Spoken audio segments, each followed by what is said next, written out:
President Obama made sure climate change was centre stage at the recent G20 meeting in Australia, and his warning to his host about the risks to the Great Barrier Reef reportedly angered organisers. Next year, Paris will host a climate change summit, and it seems Australia's Prime Minister is still not on board. He used a meeting with the French President to explain how the struggling world economy had to be the priority.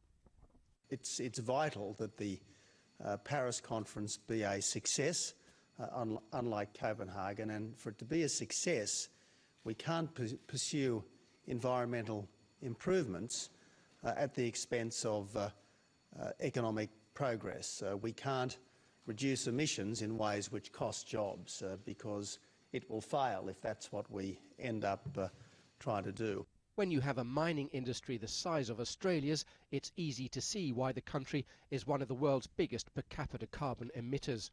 It has set targets to reduce emissions by 2020 to 5% below what they were in 2000, but the government has no plans to pay anything into a global green climate fund, and many think they should. François Hollande, who has plenty of economic issues to deal with in France, is in favour of a new legally binding deal on carbon emissions. He wants it linked to a new UN fund to help poor nations cope with global warming.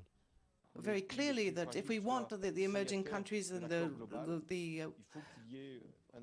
more fragile countries participate in this global growth, we have to be around them, we have to support them. The lack of unity from political leaders is a problem for green campaigners, and it won't encourage businesses either. It's very difficult to actually galvanise people into funding these kinds of projects. Business is usually the last, of course, unless it can see some sort of return on its capital.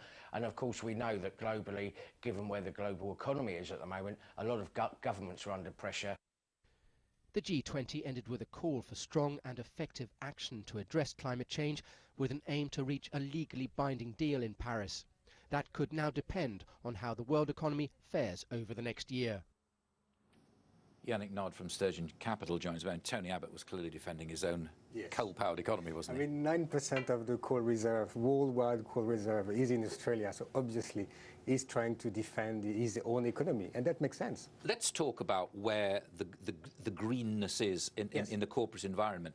I mean, it is very, very important in boardrooms, and it's part of the boardroom and corporate culture right now, and yet business wants a return, doesn't it? And also, of course, there's a problem of developing countries which are saying, well, really sorry, but, you know, you burnt all the fossil fuels a few years ago, now we want to. Yeah. Well, there's two parts to it. First of all, it's true that until now, for renewable energy to be at least, to be profitable, it was needed for the government to subsidize the price, because the price of renewable energy, whether it was wind or solar, was way higher compared to normal electricity generation. It's less the case now. In terms of grid parity, there's plenty of examples of renewable energy. Let's just let's explore grid parity for those who don't understand, because it's quite an encompassing phrase. I mean, in a lot of cases now, it's as economical to produce electricity via solar or via wind compared to do it via gas or biofuel. And therefore, if you don't have the need for government subsidies, you can start to push your project. In fact, if you look in 2014, 2015, a lot of the new development in terms of green energy will not be in Europe. I mean, now in Europe, it's in fact there is less.